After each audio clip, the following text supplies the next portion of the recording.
Good morning friend, Priyanka লাইফস্টাইলের নতুন আর একটি ব্লগে আমি প্রিয়াঙ্কা আপনাদের সবাইকে স্বাগত জানাই। সবাই কেমন আছেন? আশা করছি খুবই ভালো আছেন, আর আপনাদের ভালোবাসায় আমরাও খুব ভালো আছি। আজকের এখন সকাল 6:10 মতো বাজে, আর এখন থেকেই ব্লগটা স্টার্ট করছি। তবে পুরো ব্লগটা প্লিজ স্কিপ না করে আপনারা দেখবেন, আশা করছি খুবই ভালো লাগবে। সকালে উঠে বাইরের বাসি কাজ কিছুটা সেরে নিয়েছি, যেমন উঠানে ছোড়া ফেলা, উঠান ঝাড় দেওয়া, আর কিছুটা জামা কাপড় ছিল সেগুলো শুকাতে দিয়ে থালা বাসনগুলো মেজে নিয়ে নিজেও একটু ফ্রেশ হয়ে নিচ্ছি।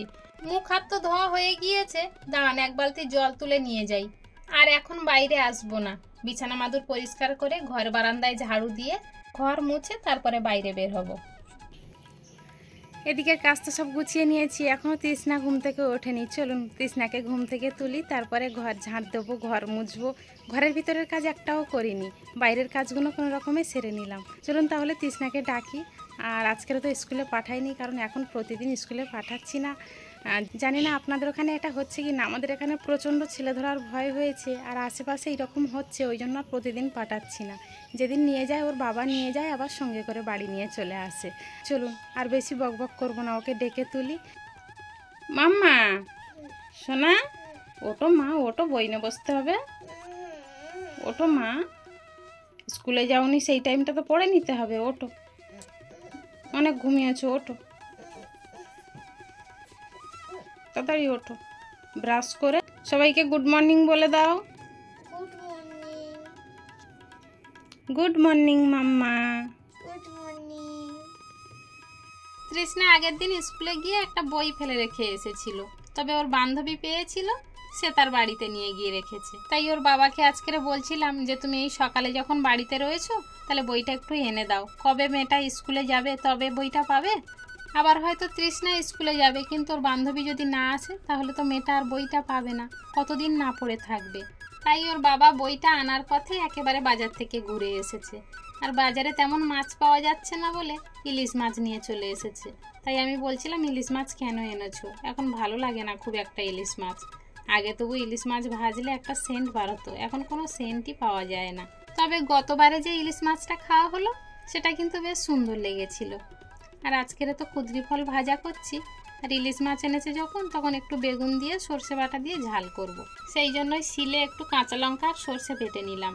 তবে এই গরমের সময় শিলে যদি কাঁচা লঙ্কা বাটা হয় হাত প্রচণ্ড জ্বালা করে, তবুও শিলে বাটার মশলার একটা টেস্ট আলাদা।